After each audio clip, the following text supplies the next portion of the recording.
Okay, now we're on physical chemistry, chapter 7, beginning section 1. We're going to do one component phase equilibrium first. Now remember that mu is chemical potential. Now if the mu of substance I in phase beta is equal to the mu of substance I in phase delta, then we have phase equilibrium. That is the condition for phase equilibrium.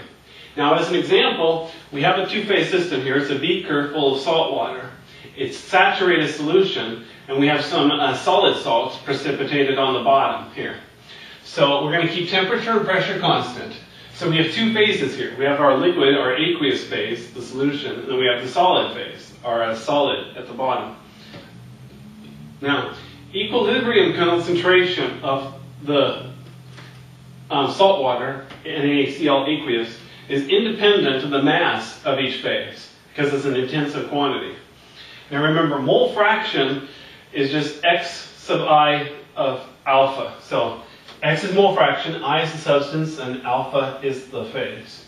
And to calculate that, it's just the number of moles of substance I in phase alpha divided by the total number of moles of the substance in phase alpha. Now, like I said, alpha is phase, x is mole fraction. And since we're dividing extensive quantity by an extensive quantity, mole fraction is intensive. Now we're going to use lowercase f for the number of degrees of freedom in our system.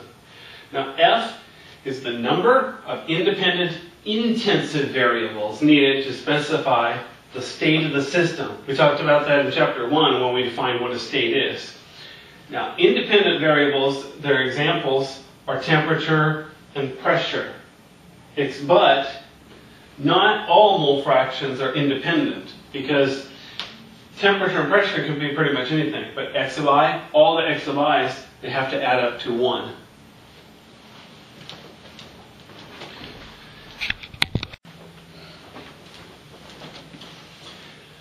Continue on physical chemistry, chapter 7, section 1. Now, the phase rule, let's say C is the number of components in a system, and P is the number of phases in the system.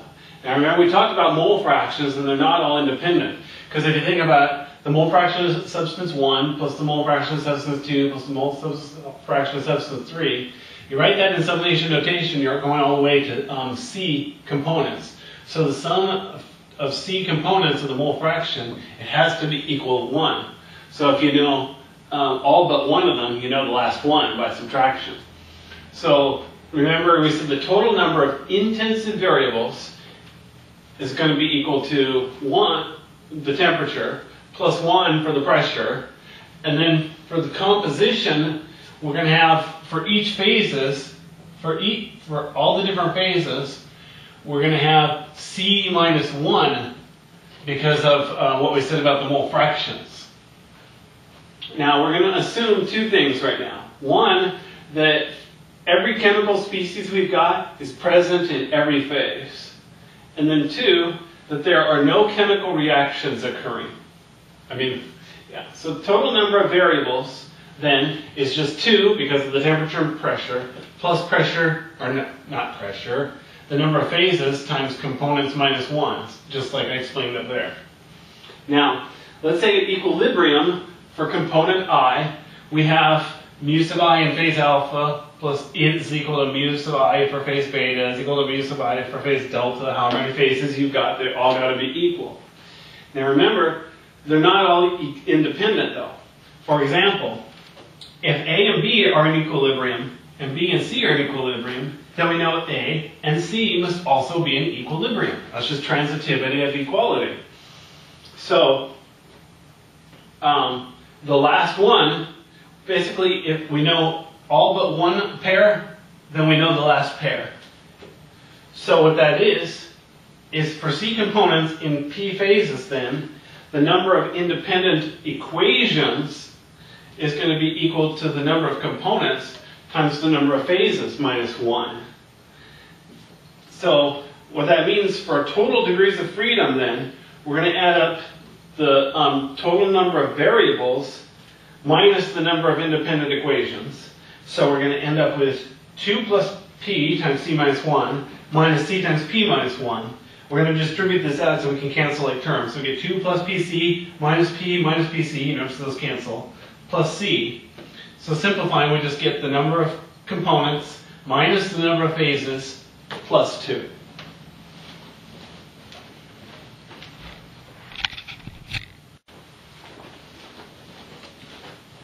Okay, physical chemistry, chapter 7, still section 1. So we have a system here with two phases, a solid phase of just sucrose and then aqueous phase of sucrose. So we have two components, water and sucrose. We have two phases, 1, 2, solid and liquid, aqueous. So our degrees of freedom is going to equal the number of components minus the number of phases plus 2. So we get 2 minus 2 plus 2 equals 2. Now we're going to say that R is the number of independent chemical reactions. And A is going to be any additional restrictions that we need, such as balance of charge. So now we're going to say that F is equal to C minus P plus 2, just like we had before. But we're going to subtract out the number of independent chemical reactions, and we're going to subtract out any other of those restrictions. So we're going to combine these restrictions with our components and say, okay, our independent components is going to be C minus R minus A. So the degrees of freedom is equal to the number of independent components minus the number of phases plus 2. So that's what we got here. We're defining the independent components is equal to the total number of components minus the number of independent chemical reactions and the number of additional restrictions. Now let's do this the regular way for pure water. It's one system, one phase, so we're just like liquid water. We're going to say, okay, then the degrees of freedom is C minus P plus 2. So we get 1 minus 1 plus 2 equals 2. Now that's assuming that water doesn't spontaneously ionize. Now even at room temperature, water does a little bit. That's why we learned about pH. So H2O does undergo ionization. So we have H2O water in equilibrium with aqueous H plus and OH negative aqueous. So our reaction, we have one reaction here. We have an additional restriction because remember these charges have to balance out. And then we have 3 components now, 1, 2, 3. So our independent components is going to be equal to our total components minus those additional restrictions, or minus the number of reactions minus the additional restrictions. So we get 3 minus 1 equals 1. So if we calculate the degrees of freedom again, then we get the number of independent components minus P phases plus 2. So we get 1 minus 1 plus 2 is equal to 2, which is exactly what we had before when we were ignoring the ionization. So the lesson learned is that dissociation like this doesn't change our degrees of freedom.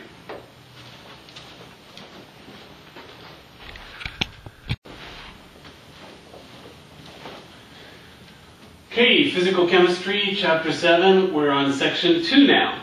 So this is an example of phase diagram for water. We're graphing pressure and ATM against temperature in degrees Celsius. Now ignore the corner here, this is sort of an estimate. So what we see here is a couple of curves here. And we're going up this way, and we're coming up this way. So at low pressure, no matter what the temperature, you're going to have gas. At higher pressure and low temperature, you're going to have solid. And then at higher pressure, kind of moderate temperature, you're going to have liquid.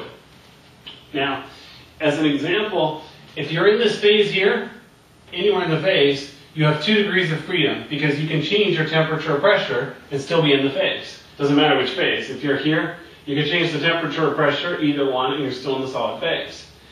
Now, let's say that you're on this point here. Now, we're between solid and gas. So if you're going to go this way, it's called subliming. If you're going this way, it's called deposition, vapor deposition, I think. So anyway, if you're on this line anywhere, you only have 1 degree of freedom. The reason is because if you change temperature, you have to change pressure to stay on the line, or vice versa. If you change pressure, you have to change temperature to stay on the line. Now, there is one point here where you can be in all 3 phases equilibrium. So you could have solid, liquid, and gaseous water all together. That's called the triple point. And you have 0 degrees of freedom because you cannot change the temperature or the pressure and still be at the triple point. It really is a point, not an area. And then also of note, if you get high enough temperature, high enough pressure, there comes a point where you can't even tell the difference between a gas and a liquid anymore, because they're both fluids. This highest temperature, highest pressure, this is called the critical point. Now, like I said, if you have 2 degrees of freedom, we're within a phase, you can change temperature or P however you please, within the bounds of course, and still be in the same phase. If you have 1 degree of freedom, like you're on a line, then you can change temperature or pressure, but then you need to change the other one to compensate so you're still on the line. And then the critical point, this is at where the boundary between the liquid and the gas phase disappear. Now for water, the critical point is 374 degrees Celsius and 218 atmospheres.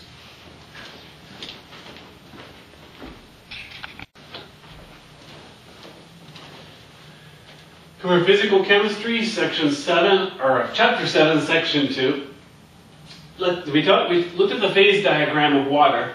Now let's talk a little about what it means. Let's say we have a steel capsule, so it's constant volume, and at the bottom we have some liquid water. At the top we have some vaporous water, gaseous water, steam, I guess you want to. Well, technically steam would be liquid, but you know what I mean.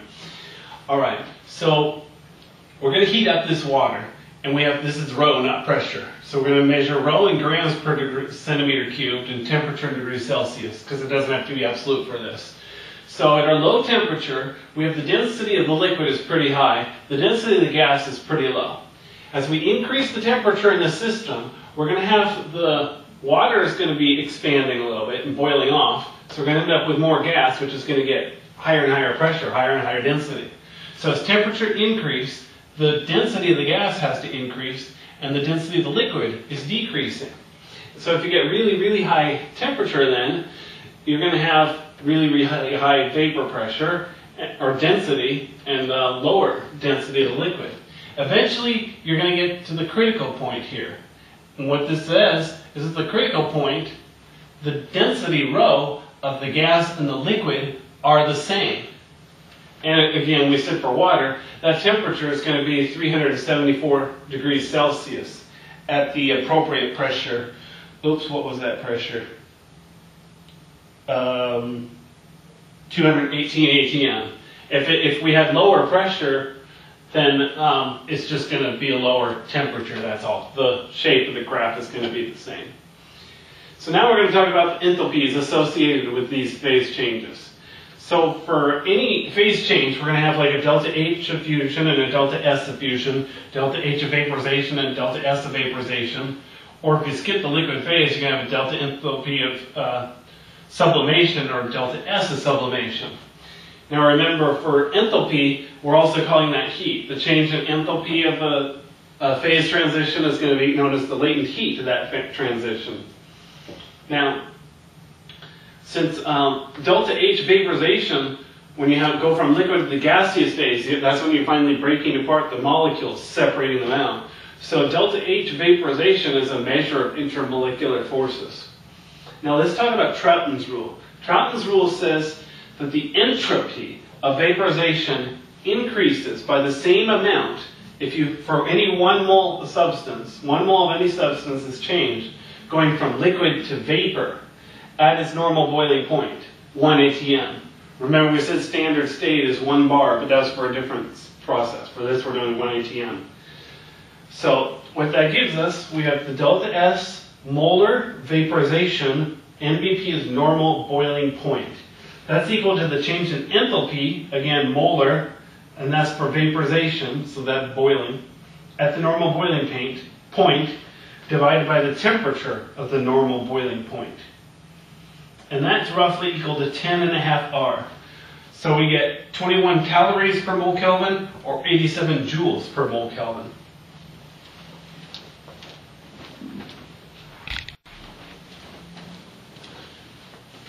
Okay, we're on physical chemistry. I'm finishing up we're in chapter 7, finishing up section 2. So we showed about the entropy of vaporization, molar. We sometimes write it with a bar over it. So if we have delta S bar vaporization, that means the molar entropy of vaporization. So we also know that Trouton's rule is not always true. For example, if we have a highly polar liquid, or especially if it has hydrogen bonding, or if it has a liquid with a normal boiling point low, like below 150 kelvins, or really high, like above 1500 kelvins, Trouton's rule will fail for that. So it's not really a law, just a rule. Now, one thing that's important though, hydrogen bonding, it makes a difference how it works. For example, let's say we have acetic acid. So here's one molecule of acetic acid, here's another molecule of acetic acid. Notice this one hydrogen bonds to that one, and this one, it also hydrogen bonds to the same one. So it forms dimers. So even though this one has hydrogen bonding, it wouldn't necessarily be an exception to Trouton's rule, because this pair won't hydrogen bond to anything else. So it'd be just like a normal big liquid molecule. Now, we already went through the phase diagram of water in quite a detail. Just notice this pressure against temperature, and it looked a lot like this. But water is unique among substances. Most substances, notice it's still pressure against temperature, but you'll notice this keeps curving up, this one curves down, and this one it curves back this way. This one it keeps going this way. So what this means is, if you have solid water, if you increase the pressure, you can force it to melt. With most substances, if it's a solid, increasing the pressure is not going to force it to melt.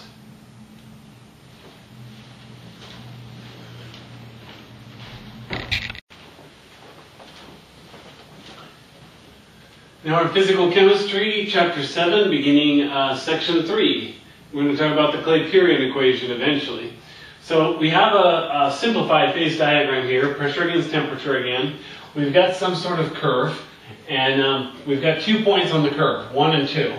So the difference between these, we're going to have a delta T and a delta P, but we're actually going to say they're infinitesimally close together. So it's actually going to be dt and dp. Now, we know that if you have a pure substance, the chemical potential in phase alpha is equal to the chemical potential in phase beta. That's our definition of phase equilibrium.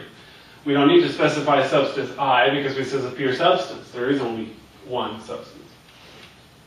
Now, we also know that the molar Gibbs free energy for phase alpha is equal to the molar Gibbs free energy of phase beta. And that's, again, for a pure substance only. Now, at the first point, then, we have the molar Gibbs free energy of substance 1 at phase alpha, at point 1 at phase alpha, is equal to the molar Gibbs free energy at point 1 in phase beta. Because everywhere on this curve, the two phases are in equilibrium, so their potentials are equal to each other. Their Gibbs free energy is equal to each other. So we also know then that the Gibbs free energy at point 1 molar of alpha plus dg is going to be equal to the Gibbs free energy at point 1 molar for phase beta plus dg molar in phase beta. Now we also know at point 2 that the Gibbs free energy molar for point 2 in phase alpha has got to be equal to the molar free energy, or the Gibbs free energy, the molar Gibbs free energy at point 2 of phase beta.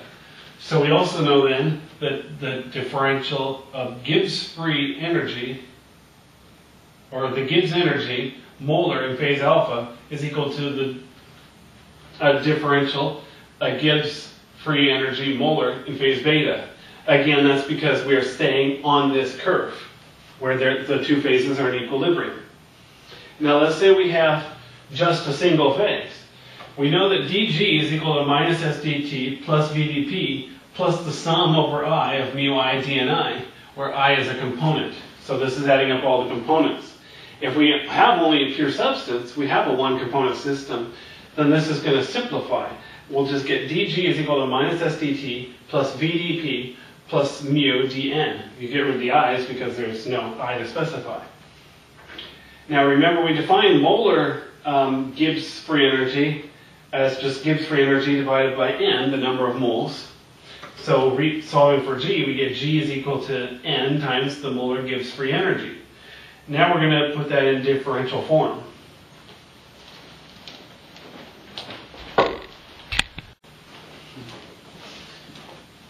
Physical chemistry, chapter 7, continuing section 3. So we get dg is equal to n times dg molar plus g molar dn. That's just splitting it out as an exact, whatever. Anyways, So in dgm, substituting that back into what we had dg before, we get n dgm plus gm dn is going to be equal to minus s dt plus v dp plus mu dn. So since mu is equal to since mu is equal to the molar Gibbs free energy if you have a pure substance, then we can substitute out that mu and get md gm plus gm dn is equal to minus s dt plus v dp plus gm dn. Now we're going to divide all that by n. Oops. These cancel out. So we're going to just divide all this by n and get md gm over n, and the n's are going to cancel out, is equal to minus s dt over n plus v dp over n. So like I said, the n's cancel out, so we're back to dgm still. And that's equal to minus s, that should be molar dt, obviously, and then plus vm dt. Now we know that when the two are in phase, the dgm is going to be equal to each other. So we're going to have minus sm alpha dt plus vm alpha dp is going to equal to minus sm beta dt plus vm beta dp. Obviously for temperature and pressure you don't have to specify the substance because all the substances are at the same temperature and pressure. You've changed one, you changed everything. So then we just take these to solve for dp over dt.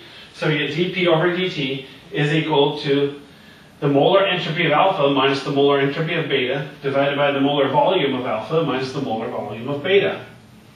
This, of course, can just be written as the change in entropy of molar divided by the change in molar entropy divided by the change in molar volume.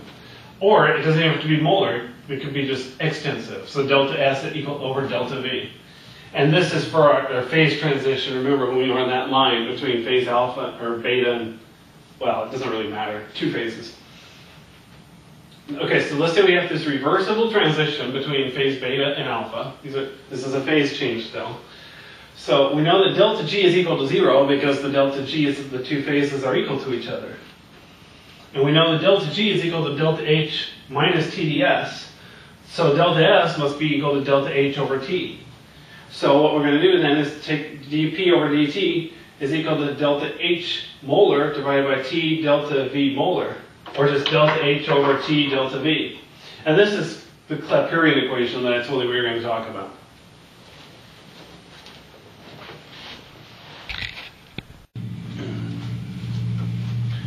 This is Physical Chemistry, Chapter 7. We're continuing Section 3. So for the liquid vapor phase, the change in enthalpy has got to be greater than 0 because it takes energy to break the bonds. The change in volume has got to be greater than 0.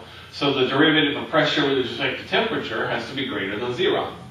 Likewise, going from the solid to the vapor phase, the change in enthalpy has got to be greater than 0. The change in volume is greater than 0. So the derivative of pressure with respect to temperature is greater than 0. Now going from solid to liquid phase, the change in enthalpy has got to be greater than 0. Usually, for the change in volume is greater than 0. So the derivative of pressure with respect to temperature is usually greater than 0. One exception that you've probably heard of already is water. When you go from solid water to liquid water, it shrinks.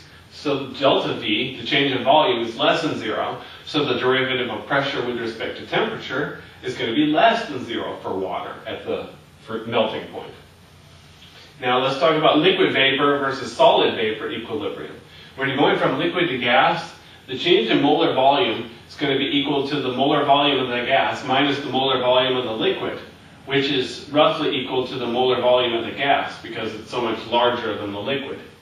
Likewise, going from solid to gas, the change in molar volume is going to be equal to the molar volume of the gas minus the molar volume of the solid, but the gas is so much larger than the solid that we're going to say that's just roughly equal to the molar volume of the gas.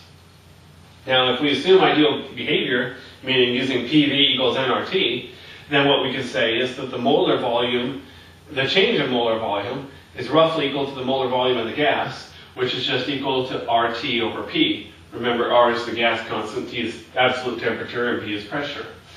Then remember the Clapeyron equation that we just did a slide or two ago that says that the derivative of pressure with respect to temperature is equal to the change in the molar enthalpy divided by temperature times the change in molar volume, or just the change in enthalpy divided by the temperature times the change in volume.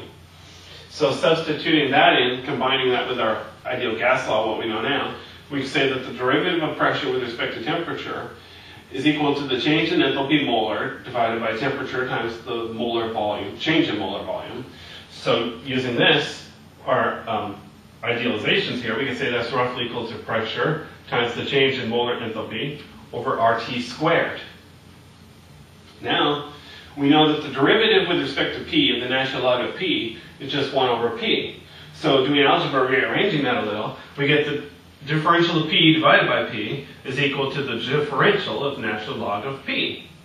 So combining those, we get the differential of P divided by P is roughly equal to the change in molar enthalpy divided by RT squared times the differential of T.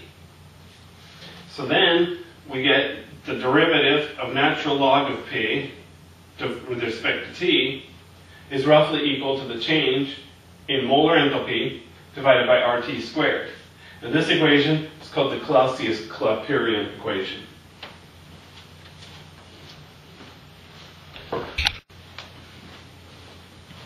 Continuing on physical chemistry, chapter 7, we're in section 3.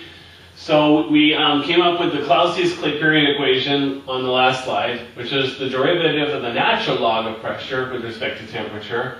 We showed that it's roughly equal to the change in the molar enthalpy divided by the ideal, or the gas constant R, divided by the temperature squared. And obviously we have to be dealing with absolute temperatures, such as Kelvin. Now this only applies if you're going from solid to gas, or if you're going from liquid to gas, and vice versa, of course, but not anywhere near the critical temperature. Remember, when you're near the critical temperature, the molar volume of the liquid is increased so much that we can't neglect it and just assume that the change in molar volume is equal to the molar volume of the gas anymore. Now, we know that the derivative with respect to T of 1 over T is equal to minus 1 over T squared. Doing algebra on that, we get the derivative of T, or the differential of T is equal to minus T squared times the differential of 1 over T. So, using that in the Clapeyron equation, we get the derivative of natural log of P over minus T squared times the differential of 1 over T is roughly equal, remember because of this approximation, the change in the molar enthalpy over RT squared. And obviously this is another reason that you can't get to absolute zero. The differential of, or the derivative of natural log of pressure with respect to 1 over T then becomes roughly equal to the change in molar enthalpy over R. Notice the T squared is canceled out, that's where this came from. Now if we were to graph this, natural log of P over 1 over K, we found the derivative. So this is going to tell us the slope of this. What we said for an endothermic equation, which means the change in molar enthalpy is greater than 0, the slope, remember we found by minus delta H molar over R, is going to be equal to, and R is just the gas constant. So in this case, we have a negative slope for an endothermic reaction.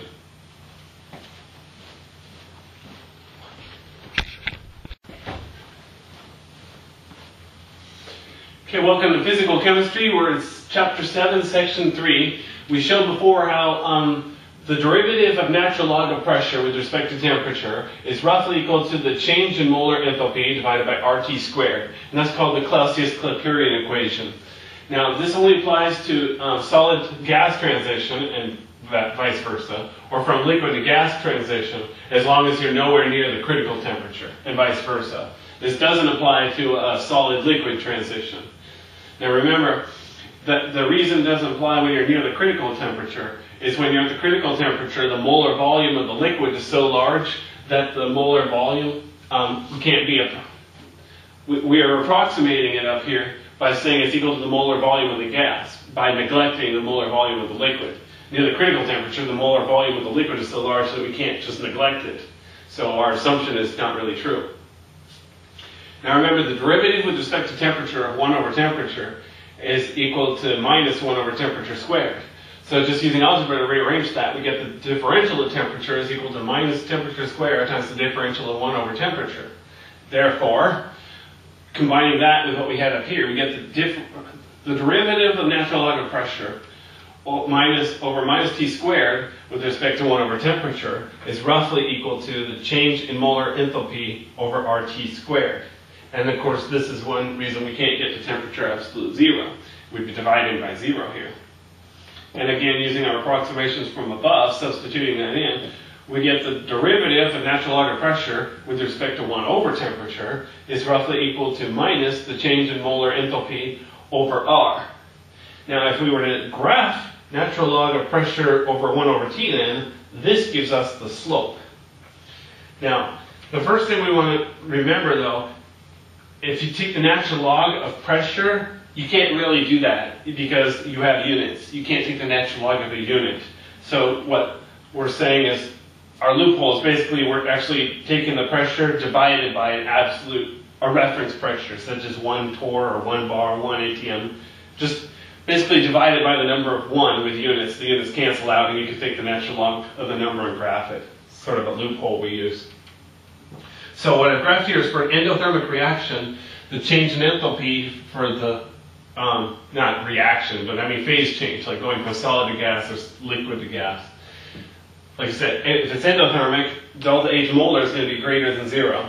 So our slope here is going to be negative, which is what it looks like. And remember, of course, R is just the gas constant, R.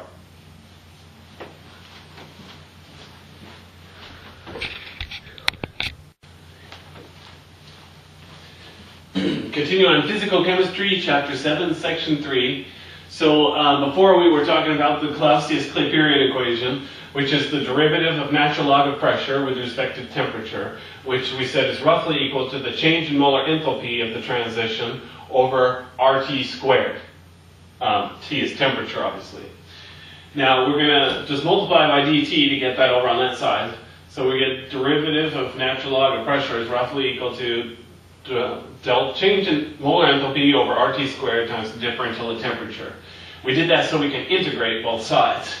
So over here we're going to have the integral from pressure 1 to pressure 2 of the derivative of natural log of pressure. And that's going to be equal to the integral from temperature 1 to temperature 2 of the change in molar enthalpy over RT squared with respect to temperature. Now we're going to assume that the change in molar enthalpy for our transition is constant with temperature. So we're going to pull that out of the integral. And obviously R is a constant for real, so we pull that out of the integral. So we're left with just the definite integral from temperature 1 to temperature 2 of 1 over T squared with respect to temperature. So evaluating both sides, we get the natural log of pressure evaluated from pressure 1 to pressure 2 is roughly equal to the change in molar enthalpy over R times 1 over T evaluated from temperature 1 to temperature 2. So putting those in, we get natural log of P2 over P1 is roughly equal to minus change in enthalpy over R times 1 over T2 minus 1 over T1. This form is called the integrated Clausius-Clapeyron equation. Now, remember, this only applies, just like before, if you're going from solid to gas or liquid to gas and you're nowhere near the critical temperature. Now remember though, we made a whole bunch of assumptions to get here. One, of course, that our gas is behaving as an ideal gas. Two, that the change in enthalpy of vaporization does not depend on temperature. Three, that the volume of the liquid is much less than the volume of the gas. That's why it's only valid when you're not near the critical temperature.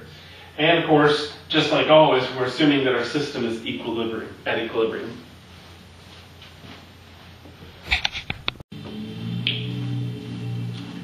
Continuing on physical chemistry, chapter 7, section 3.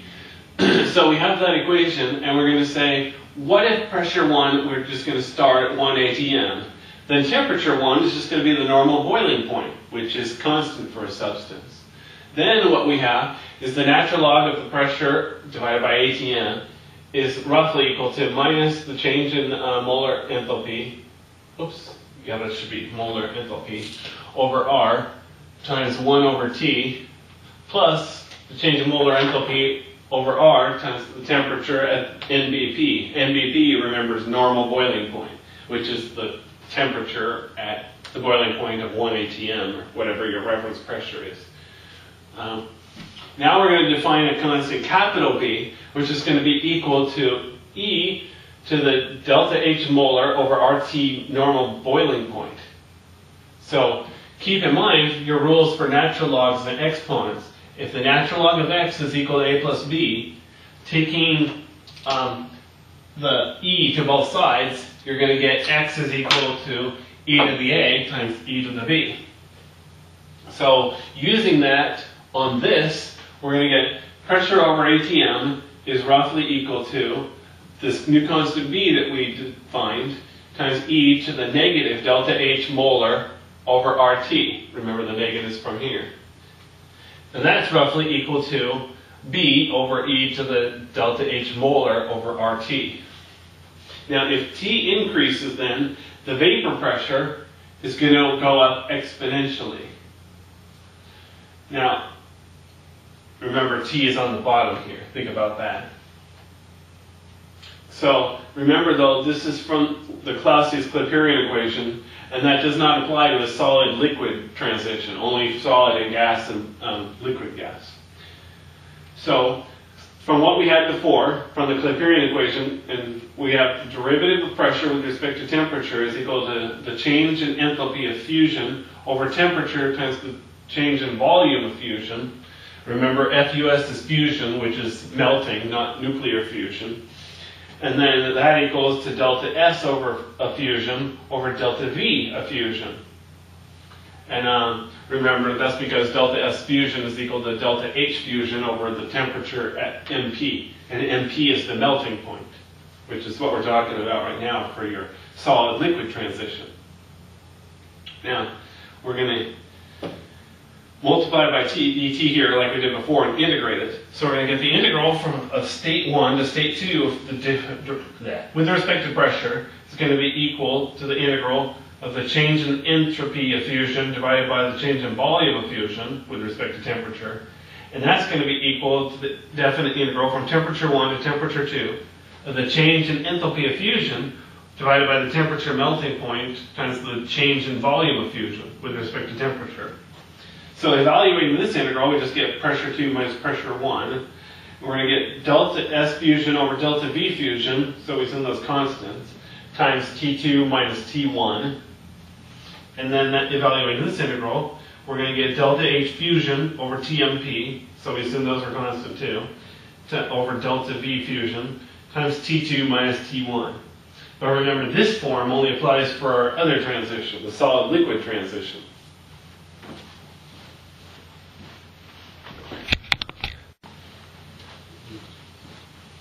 Continuing on physical chemistry, we're in chapter 7. Now we're finally starting section 4. We're talking about the solid-solid phase transition. Now, polymorphism is when a compound forms several different crystal structures. One example would be a ZNS, zinc sulfide.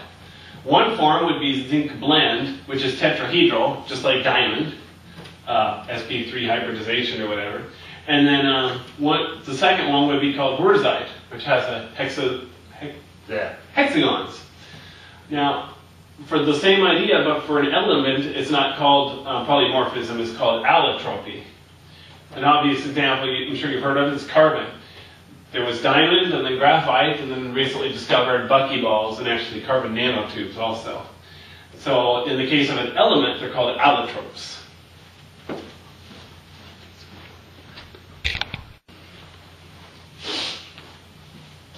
Okay, this is physical chemistry. We're continuing chapter 7, section 4, talking about solid-solid phase transitions.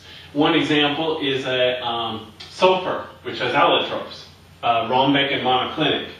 So we're doing pressure against temperature. It's a phase diagram. So at low pressure, you have gas. Higher pressure, lower temperature, you'll have rhombic.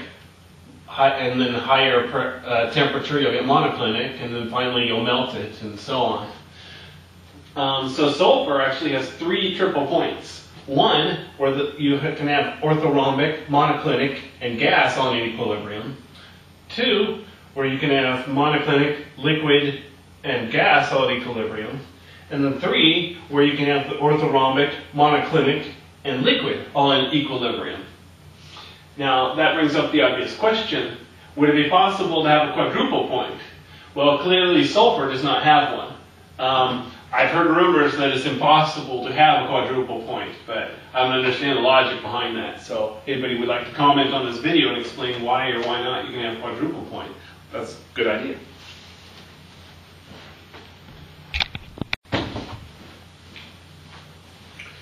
We're continuing on physical chemistry, chapter 7, section 4, solid-solid phase transitions.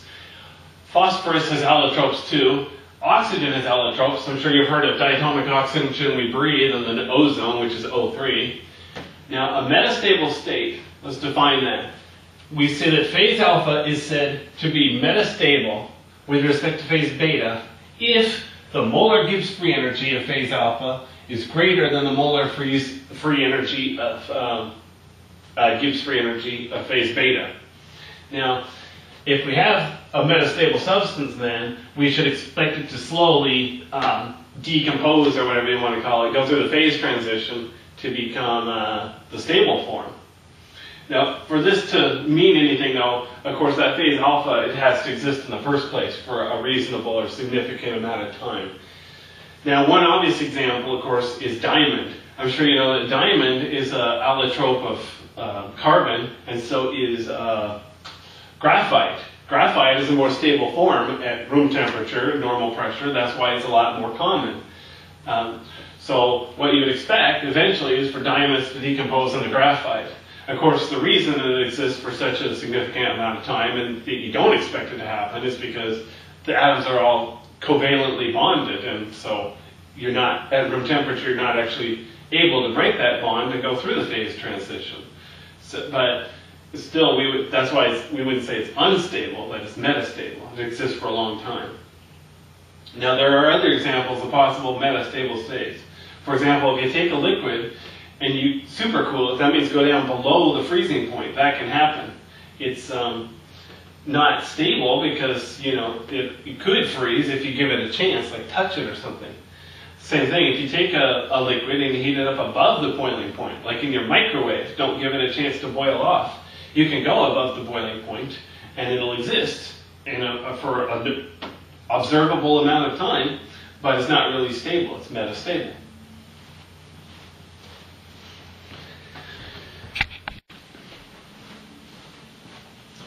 Continuing on physical chemistry, chapter 7, we're in section 5 now. We're going to talk about higher order phase transitions. Now, we talked before, liquid to gas transition or solid to liquid transition, it takes energy. So QP is not equal to 0 and delta H, change in enthalpy, is not equal to 0.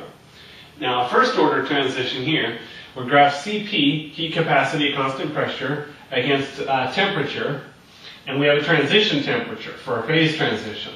So this is for water melting. So we have liquid water on the right, solid water on the left. So if you'll notice how the heat capacity changes, it goes up and up and up and up until the transition temperature.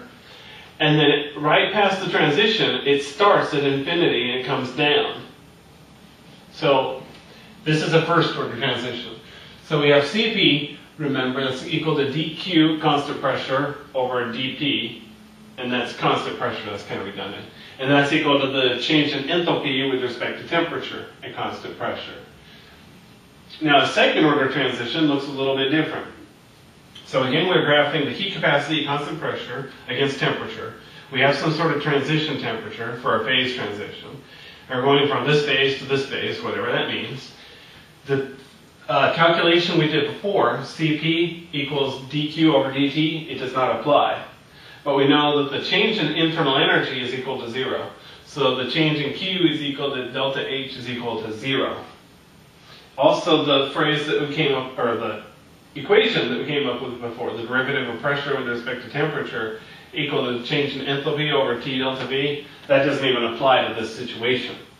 Now, an example of this transition would be if you take a solid and you make it really, really cold, so that it goes from normal conductivity to superconductivity.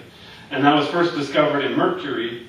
Actually, it says liquid here. I'm pretty sure it'd actually be a solid in this case. So if you take this mercury and you freeze it at 4.2 kelvins, then it's going to go through a transition like this.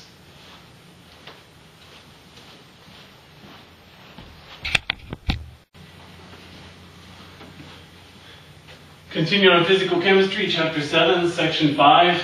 This is actually the end of chapter 7 now. We're doing higher order transitions. Now we're going to talk about a lambda transition. So again, we're graphing heat capacity at constant pressure against temperature. And we have a transition temperature. And this time, the heat capacity from both phases towards the transition temperature is going to infinite. So for this time, delta H is equal to T delta S is equal to 0, and delta U is equal to 0. Now, examples of this would be like going from a ferromagnetic phase to a paramagnetic phase in something like iron or nickel. And also, the only example of this occurring in a liquid would be going from liquid helium-1 to liquid helium-2, and back and forth, of course. These should probably be equilibrium arrows, but whatever. So, also, this isn't exactly an inorganic class, but just so you recognize the other types of phases, there's a BCC, short for body-centered cubic, and HCP is hexagonal closed packing. These are just different, crystal structures and substances you might come across. And then a superfluid, we're not going to talk about this a lot, but just so you recognize it because it has to do with phase transitions, is because any fluid, usually liquid as far as I know, where you have no resistance. So it will actually crawl out of a container. Go on YouTube, search for videos of that if you want to see how that works.